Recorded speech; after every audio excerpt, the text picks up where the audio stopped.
The Mirage Drive 360 comes from the factory pre-adjusted and ready to hit the water. But as you start using it and the device starts to break in, you're going to need to monitor the adjustments. And I want to show you how to make the different adjustments on the drive and talk about when to do it and what some common side effects of not having an adjusted drive could be. So there are two main points on the drive you can adjust. One is the global adjuster, which is on the bottom side of the lower unit, and that's a 5/32 hex. And the boat is provided with a 5/32 hex key. So that's how you adjust that. The other adjustment is the idler cable, and that's adjusted on either side of the drive on these outside nuts on the front of the drums. It doesn't matter which side you adjust, either one will do the same thing. It's just a question of whether you tighten it or loosen it. There are 4 more nuts on the drums, 2 on the back sides and 2 on the front here. And those are set at the factory and you don't need to adjust them. The fact that they're all set and equalized means that the bearing ring system on the inside will be balanced. So the global adjuster actually tensions all 4 of these internal cables, which are what these 4 nuts are attached to, at the same time. So this support tube, gear ring, and lower unit are all one piece. And as you tighten the global adjuster, it's actually pulling down on that whole system. So you'll see the gap between the gear ring here and the spine fairing will start decreasing as everything moves down. And the sort of state you're looking for with these, with the global adjuster is you're looking to take the slack out of these 4 internal wires, but you're not trying to put a lot of preload or tension on the wires. You're just trying to remove that slack. If you were to really crank on the global adjuster, you're going to end up with extra tension, and that'll translate into extra friction, both in the pedaling and in the operating of the lower unit as you turn the mechanism. So the best way to do that is to go ahead and take that 5/32 Allen key provided. It can also be a 4mm. They're interchangeable sizes, and it won't work with the short side. It won't reach, and that's as designed because we don't want you really cranking on it. You should never have to use a T-handle or anything to adjust this. It should all just be by hand with this hex key or something similar. So right now, it's from the factory, it's adjusted with a little bit of tension on it. If I start to back this off, I can feel some force on it and I get past a certain point and now it's just spinning, very easily. That means that it's not doing anything. It's now backed off enough that the drive is in its least tension state. So the idea here is you want to turn this until you start to feel pressure on the key and then turn it a half turn past that. So you're just putting a little bit of tension on the wires, but basically just pulling that slack out.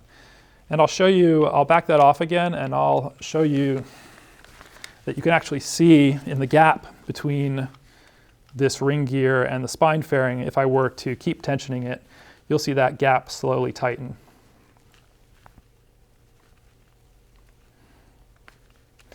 So before there was about a 1/4 inch, and now there's a little more than half of that left. So again, not looking to put that much load on it, just looking to turn it until it stops turning freely and turn it a half turn, and that'll be enough tension. So that's the global adjuster. And I'll mention that from the factory, you may feel when you initially get the drive, there's a little bit of friction to spinning the lower unit. If you hold it by the cranks and spin it, you should be able to get it to turn about a full turn around. But the first time you take the drive out on the water and break it in, everything's going to become a little bit easier. All the parts will start setting in, so your plastic components will compress a bit, the wires will stretch a little bit. So after the first time on the water, you're going to want to check that global adjuster, and again, just do it by backing it off until it's spinning freely. And it could be after the first time you use it, it's already taken enough slack that it's just spinning freely. So back it off a turn or two, bring it back to where you start to feel tension, turn it a half turn, and that'll be good. So again, it doesn't matter how much you've turned it. What matters is how far you are past where you start to feel tension on that actual key. And that's always going to be the adjustment you want as you continue to break the drive in. If you leave your global adjuster loose or you never tension it, you might find on the water that the drive feels loose or starts making some sort of clicking noises, and that could be due to the wires internal to the system and the bearing rings. If they're really loose, they can start to move out of position and rub the inside of the support tube, or the internal wires could be clicking on the paths they run on the sprockets. So it's important to keep it the right tension, and a couple ways of noticing if it's too loose. I mentioned on the water if it's making noise, but also if you were to put it on a table like this and hold the fins flat and pull up and down on the body of the drive, you see the amount of room I have here for it to move up and down. So if I now take the drive and tighten the global adjuster to the correct position, so there's some tension, I turn a half step past that tension. Now if I put it on the table, you can see that this is more like one piece. There's a little bit of flex now, but not as much as before. If I over tension it, so I'll just put another turn.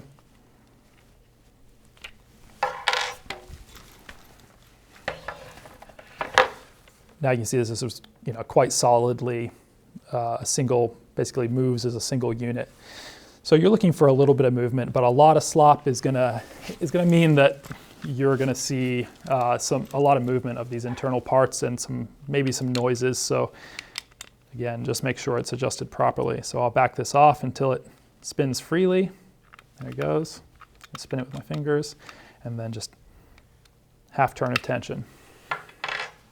If you have too much tension on the global adjuster, the other side effect is that the lower unit becomes quite difficult to turn. So as I tighten that up, you'll see I can no longer spin it like I could before, where it would spin all the way around. You can hear some extra noise there. And what that means is that as the steering system tries to turn this gear, that's just going to be extra friction in the system. So that's another good reason to make sure you don't over tension that global adjuster. And just extra tension in the drive in general is going to mean more wear on those wires and bearings and everything on the inside. So once you have that half turn of tension on the global adjuster, the next thing to look at is the idler cable. Now, it's important that you have the right tension on the global adjuster before you look at the idler cable, because if you have it loose, the idler cable will appear to be looser as well. And if you have it overly tensioned, this will appear overly tensioned. So that's another reason to keep that half turn of tension, so that when you look at this, you can tell if that's adjusted properly as well. Now, the purpose of the idler cable is to support the load of your feet, both the weight of your legs pushing forward on the pedals and that force as you're pedaling. So if that wasn't there, if it was completely gone, you'd start to asymmetrically load up these internal wires, these 4 wires going down to the bottom of the drive. So what would happen is these bearing rings would be off, it would be more difficult to turn the drive, and it would just prematurely fail those cables. So what you're looking for here is, once the load is taken by these pedals, you want the system to be balanced. So what that looks like before you load up the pedals is that you want this wire to be pulling back just slightly on the 2 drums. And what that looks like for the actual cable is there'll still be a little bit of sort of loop to the cable as it runs from the drum to the pulley. So you can see here it's sort of sitting, it's not sitting central to the track like this, it's looped out, and on that side as well. If you had, I'll go ahead and tighten it to show you what it looks like. If I tighten it a couple of turns, now when you look at the wire, you'll see it's basically running straight. And what that means is it's actually got quite a lot of tension on it already, and it's already pulling these drums back. And it's already pulling up on these internal wires at the front. And when you put your feet on the pedals, it won't even be able to let those drums move back to their natural balanced position. It's going to be still pulled back, and you'll feel that because it'll actually decrease the amount or increase the amount of force it takes to twist the drive. The drive should work the best when your feet are on the pedals. That means that this slight tension that the idler cable is pulling back is balanced by the force of your feet.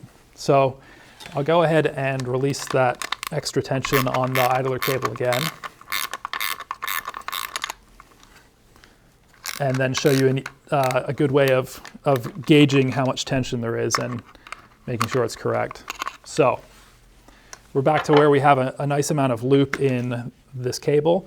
And if I grab the spine itself with a couple of fingers and then push with my thumb here, my intention is to get the cable to be able to move just about midline in this span of the drum between the edge of this track and the edge of the drum here.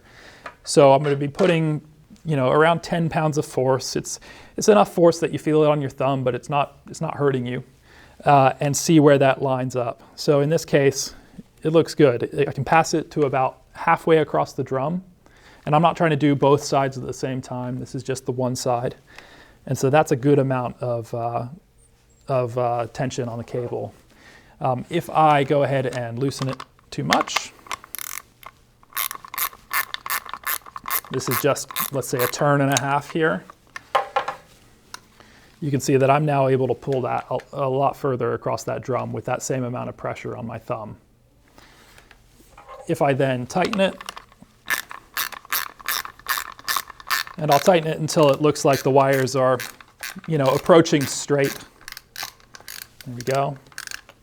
You can see that same amount of load on the wire, I'm only able to push it part way across, but certainly not halfway across that span of the drum. So that's a good gauge. And you have to take that gauge when you've got the global adjuster adjusted with a half turn of tension. And it's something that takes a little bit of, a little bit of feel, but once you get used to it, you'll be able to take a look at the cable, and you'll just know whether it's adjusted properly just by look and by trying this. While the drive comes from the factory pre-adjusted and ready to hit the water, you're definitely going to want to check these adjustments after your first use, as everything starts to compress and the cables may lengthen slightly, and that you've really loaded it up and set that drive in. So go ahead and check the global adjuster after the first use. And again, the right way to do that is always going to be to back it off until it's easy to turn, and then to start tightening it again until you start to feel tension or friction on the key, and turn a half turn past that. That's the point at which you're starting to actually tension up those wires.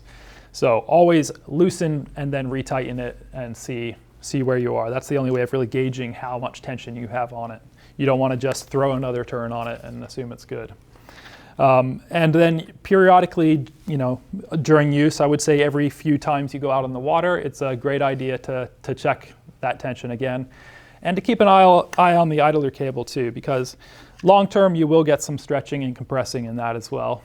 And you want to make sure that that everything's adjusted optimally, because it'll work better, it'll be more efficient, and it'll last longer if it's properly adjusted.